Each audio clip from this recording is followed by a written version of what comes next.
오늘은 물질이 아니라 영혼임이라 라는 제목으로 하나님의 말씀 전파하도록 하겠습니다.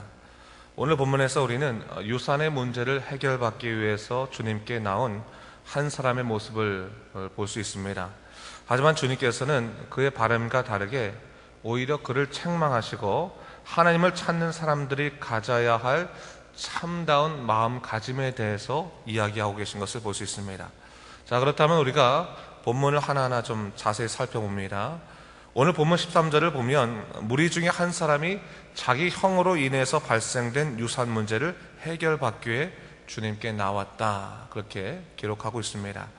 사실 당시 유대 사회는 철저한 종교 사회였기 때문에 이런 일상적인 문제를 율법 전문가인 랍비에게 나와서 묻는 일은 사실 특별한 일이 아니었습니다. 일반적인 일이었다, 일상적인 일이었다, 이렇게 말할 수 있습니다. 아마도 그나 주님을 훌륭한 랍비로 생각했기 때문에 주님께서 이 문제를 잘 해결해 주시리라 믿고 나온 것 같습니다. 근데 주님께서는 그의 문제를 다루시지 아니하시고 오히려 그를 책망하시며 교훈하고 계신 것을 볼 수 있습니다. 우리 함께 14절과 15절 말씀을 읽도록 하겠습니다. 14절 15절이요. 시작. 이르시되 이 사람아, 누가 나를 너희의 재판장이나 물건 나누는 자로 세웠느냐 하시고 그들에게 이르시되 삼가 모든 탐심을 물리치라. 사람의 생명이 그 소유에 넉넉한 데 있지 아니하니라 하시고 했어요. 주님께서 우선적으로 분명히 하신 것은 주님께서는 일상의 문제를 해결하러 온 재판장이나 해결사가 아니라는 사실입니다. 오늘 주님께서는 자신의 문제를 가지고 나온 사람이 주님이 자신이 구원자이신 것을 깨닫지 못한 것을 좀 안타까워하셨습니다. 그래서 주님께 나오긴 했지만 그는 주님을 바라보기보다는 자신의 이익을 바라봤고 구원이 아니라 물질의 답을 얻기를 원했다는 사실입니다.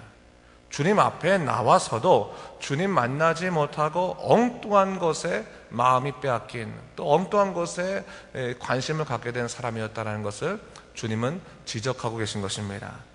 이런 빗나간 관심을 주님께서는 책망하고 계신 것입니다. 여러분, 오늘 우리도 마찬가지죠.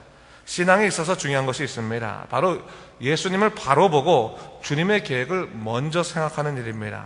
예수님께서 사람을 구원하러 오셨는데 정작 그 사람이 구원이 아닌 자기 물질에 빠져서 주님을 제대로 만나지 못하고 있다면 주님 보시기에 얼마나 답답하시겠습니까? 바로 그런 안타까움으로 주님께서 그를 권면하고 계시다, 볼 수 있는 겁니다. 그러면서 주님이 그가 주님을 온전히 만나지 못한 이유에 대해서 15절 말씀에 이렇게 말씀하시죠. 제가 다시 한번 읽어보겠습니다. 그들에게 이르시되 삼가 모든 탐심을 물리치라. 사람의 생명이 그 소에 넉넉한 데 있지 아니하니라 하시고 하셨어요. 오늘 주님께서는요, 바로 당신에게 나온 사람에게 지적하시기를 네가 나를 제대로 만나지 못한 이유는 너희 마음이 어디에 누구에게 점령되어 있습니까? 탐심에게 점령되어 있기 때문이다 말씀하셨어요. 주님은 그러면서 탐심을 물리치라고 말씀해 주셨습니다. 여러분, 탐심이 뭡니까? 더욱더 많은 것을 가지려는 그 욕심의 마음이 탐심의 마음이 아니겠습니까? 자기 것에 만족하지 못하고 주신 것에 감사하지 못하고 욕심에 빠져드는 것, 이것이 바로 탐심입니다. 그러기에 탐심은 주님을 찾으면서도 주님이 아닌 자기를 추구하게 만들고 결국 골로새서 3장 5절에서 말씀하신 바와 같이 우상숭배와 같은 삶을 살아가게 만든다는 사실입니다. 여러분, 탐심으로 믿음 생활을 하기 시작하면요, 기복신앙이 되는 거예요. 주님을 자신의 탐심을 채워줄 해결사로 보게 되는 것이고 물질이 신앙의 기준이 되어버리는 왜곡된 신앙의 모습들을 갈 수밖에 없게 되는 것입니다. 이런 사람들은 몇 시간을 기도해도 물질을 위해서 기도하는 거예요. 자기가 얻고 싶은 것을 얻기 위해서 하나님을 조르는 그러한 기도를 하게 되고 자기를 향한 하나님의 거룩하신 뜻보다는 내가 가지고 싶은 것, 내가 누리고 싶은 것, 내가 이루고 싶은 것, 그것만을 어떻게 보면 졸라대는 어린아이 같은 유치한 신앙으로 전락할 수도 있게 된다는 사실입니다. 오늘 주님은 바로 그러한 지적을 하고 계신 거예요. 바로 그러한 모습을 지금 교훈하고 계신 것입니다. 나는 너희의 재판장이나 물건을 나누기 위해서 온 사람이 아니다. 나는 너희들이 얻고자 한 물질에 관심이 있는 것이 아니라 너희의 영혼에 관심이 있다라는 것을 분명히 하시는 것이죠. 제가 어저께 말씀 속에서 사람 중심의 신앙과 하나님 중심의 신앙이라는 말을 어제 했는데, 사람 중심의 신앙을 가지고 있는 사람들은요, 만일 어떠한 경제적인 어려움에 처하게 되면 자신의 물질 때문에 억울해하고 그것을 채우는 데에만 집중하게 됩니다. 근데 여러분, 하나님 중심의 믿음 생활하는 사람들은 자신에게 어떠한 어려움이 일어나게 되면 하나님께서 이 일을 통해서 내게 무엇을 요구하시는지, 물질보다 더 영혼을 귀하시게 여기시는 주님의 뜻을 깊이 묵상하면서 자신의 인생길을 다시금 되돌아보고 다시금 미래에 있어서 자기가 어떻게 살 것인가를 점검해보고 또 성령에게 의지하는 그런 삶을 살게 되더라는 거예요. 영적 교제가 시작되는 거예요. 오히려 삶의 가치와 질이 달라지는 것을 보게 됩니다. 이게 바로 사람 중심의 신앙과 하나님 중심의 신앙이 이렇게 다른 거예요. 오늘 주님은 바로 그것을 말씀하고 계신 것입니다. 물질이 아니라 영혼이 더 소중하다라고 하는 것을 분명히 지적하시는 거예요. 그러면서 좀 더 구체적으로 이러한 가르침을 주시기 위해서 하나의 비유를 드시고 계신 것을 볼 수 있습니다. 일명 어리석은 부자 비유를 알려주고 계신데, 내용이 뭡니까? 한 부자가 그 밭에 소출이 아주 풍성해졌어요. 풍성해졌는데 보니까 담을 창고가 없는 거예요. 그것을 보관할 창고가 없는 거예요. 그래서 내가 어떻게 이 모든 곡식과 물건을 쌓아둘까 생각하다가, 창고를 더 크게 지으면 되겠다라고 생각하고 그렇게 창고 지을 것을 갖다 계획을 잡게 됩니다.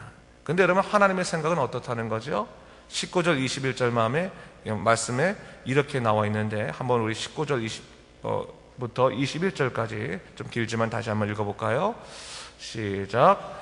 또 내가 내 영혼에게 이르되, 영혼아, 여러 해 쓸 물건이 많이 쌓아두었으니 평안히 쉬고 먹고 마시고 즐거워하자 하리라 하되, 하나님은 이르시되, 어리석은 자여, 오늘 밤에 내 영혼을 도로 찾으리니 그러면 내 준비한 것이 누구의 것이 되겠느냐 하셨으니, 자기를 위하여 재물을 쌓아두고 하나님께 대하여 부여하지 못한 자가 이와 같으니라 말씀하셨어요.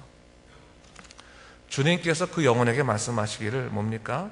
네가 여러 해 쓸 것을 두어서 평안히 쉬고 먹겠다고 계획할지는 모르겠지만, 만일 내가 네 영혼을 오늘 도로 찾는다면 네가 그토록 열심히 준비한 것이 과연 누구 것이 되겠느냐? 네 계획이 어리석은 너 혼자만의 계획일 뿐이라는 것을 분명히 알아라 말씀해 주시는 것이죠. 그렇습니다. 여러분, 오늘 이 말씀대로요, 우리가 인생관을 다시 한번 돌아보고 다시 한번 주님 안에서 잘 세워갈 필요가 있는 것입니다. 무엇을 목표로 해서 살아가는 삶이 할지를 잘 생각해보고 주님의 말씀에서 분명히 우리가 이러한 가르침을 얻어야 되는 것입니다. 여러분, 우리가 오늘 본 말씀 보면서요, 분명히 생각할 것이 있습니다. 그것은 뭐냐면, 오늘이 아니라 내일이죠. 내일이 자신의 손안에 있다고 생각하는 사람들은 어리석은 사람이라는 거예요. 오늘도 내 것처럼 지냈으니 내일도 내 것이라 생각하면 그것은 참 어리석은 일입니다. 하나님께서 주신 하루는 오늘 마감하는 것입니다. 내일은 하나님이 허락해 주셔야지만 시작되는 새로운 날이라는 것을 우리가 잊지 말아야 되는 거예요. 하루하루 살아가면서 하나님이 주신 날을 귀히 여기고 감사함으로 살지 않는다면 소용없는 거예요. 여러분 생각해 보세요. 하나님이 오늘 우리가 하루를 주셨는데, 오늘 하루를 우리가 슬픔과 어두움과 또한 불평과 불만과 또한 분노와 그런 것으로 마감 지으면요, 우리는 오늘의 하나님을 향한 예배가 실패로 끝나고 마는 것입니다. 우리가 세상 것들, 물질의 것들, 그런 것을 쫓아가다가 하나님이신 이 하루를 거룩하게 살아가지 못하고 결국 이것을 하나님 보시기에 아름답지 못한 하루로 마감 짓게 된다면, 내가 계획하고 있는 수많은 앞으로의 일들이 다 어떻게 보면 의미가 없게 되는 것입니다. 하나님이 주시는 날이 우리의 날이 되는 것이고, 하나님께 영광 돌릴 수 있는 날이 되어야지만 그날은 기쁨의 날이 될 수 있게 되는 것입니다. 물질도 마찬가지죠. 내가 열심히 노력해서 번 것 같이 이 물질이 내 것이라고 생각하게 된다면 소용없다는 거예요. 이 물질도 하나님의 축복이라는 것을 깨닫고 감사하지 않는다면 참 어리석은 일이다. 성경 그것을 얘기하고 있는 것이죠. 내 것이 아니라 내게 맡겨주신 물질의 복이다 생각하고 하나님을 위해서 이 물질도 사용할 수 있도록 생각하는 것이 참 중요한 것입니다. 자주 제가 하는 말이지만 하나님의 축복의 대상을 자기에게만 해당된다고 생각하게 된다면요, 그 축복은 멈춥니다. 왜입니까? 우리의 인생이나 우리의 이 몫은 작은 거예요. 하나님의 복이 임한다 그래도 어느 정도 되면 끝이라는 겁니다. 채워지는 거니까. 그러나 우리 자신을 하나님의 복의 통로로 삼으면 달라지지 않겠습니까? 나를 통해서 정말로 가난하거나 고통받는 사람이나 복음 듣지 못한 사람이 복음을 듣는 놀라운 하나님의 축복의 통로로 사용되게 되면 하나님의 축복은 끊임없이 우리에게 임하고 우리를 통해서 고통받는 사람들에게 다 퍼져나가는 것입니다. 여러분, 축복의 대상을 나 자신, 나 혼자만으로 가두려고 하지 마세요. 기도하시기를, 하나님, 내가 축복의 통로가 되길 원합니다. 하나님께서 내게 주시는 그 놀라운 복의 일들이 나를 통해서 사람들에게 전해지도록 주여 인도하여 주시옵소서. 내 시간과 내 물질이 정말로 하나님의 거룩한 일들에 사용되게 도와주시고, 그래서 하나님께서 내 인생을 통해 이루시는 그 귀한 사역들을 기뻐하실 수 있도록 주님, 나를 사용하여 주시옵소서. 그렇게 기도할 수 있을 때 인생이 가치로워지는 겁니다. 자기 자신이 얻는 것, 우리가 한번 내가 옛날에 너무나 가난했었는데 하나님께서 정말 복 주셔서 오늘 정말 내가 잘 먹고 잘 살게 됐다, 내가 좋은 집도 가지고 좋은 차도 가지고 또 좋은 환경을 갖게 되었다라고 감사하는 것 나쁜 건 아니죠. 귀할 수 있습니다. 근데 그것으로 끝나면 너무 아쉽다는 거예요. 그것을 뛰어넘어서 이제는 내가 하나님의 복의 통로가 되겠습니다 라는 기도를 하시면 그 기도를 이루실 줄을 믿습니다. 여러분, 자, 여러분, 기독교에 경제정의라는 말이 있습니다. 이 경제정의의 첫 번째가 뭐냐면 물질관이에요. 물질관. 물질은 하나님께서 내게 맡겨주신 당신의 소유이기 때문에 내 자신만을 위해 사용되는 것이 아닙니다. 하나님의 영광을 위해서, 가난한 이웃을 위해서, 하나님의 계획을 위해 사용될 수 있어야 되는데, 그러기 위해서는 뭡니까? 물질이 내 것이라고 생각하는 것이 아니라 하나님의 것이라고 생각하는 것이기 때문에 뭡니까? 우리가 선한 청지기가 되는 거죠. 소유자가 되는 것이 아니라 청지기가 되어서 매 순간 하나님의 계획을 생각하고 하나님의 뜻대로 하나님의 기이하신 일들을 이루어가는 것이 중요합니다. 이 청지기 사상이 있어야 되는 거예요. 내가 하나님의 복을 관리하고 있는 것이다, 잘 나누는 역할을 하는 것이 역할이다. 그것을 좀 기억할 필요가 있는 것입니다. 21절 말씀 한번 우리 다 같이 한번 읽어볼까요? 21절 말씀 읽겠습니다. 시작. 자기를 위하여 재물을 쌓아두고 하나님께 대하여 부여하지 못한 자가 이와 같으니라 했어요. 주님의 아쉬운 말씀이죠. 물질을 자기를 위해서만 쌓아두게 되면 하나님께 부여하지 못한 자가 된다. 결국 탐심으로 인해서 하나님을 잃어버리게 됨을 이야기하고 있는 것입니다. 여러분, 우리를 구원하시기 원하시고 우리의 영혼에 더 당신의 관심을 집중하시는 주님이 우리의 주님이십니다. 주님이 진짜 관심은 우리의 영혼에 있는 거예요. 우리 영혼이 예수 그리스도의 보혈의 능력으로 구원받는 백성 되는 것이 가장 큰 관심이고, 또한 여러분 생각해 보세요.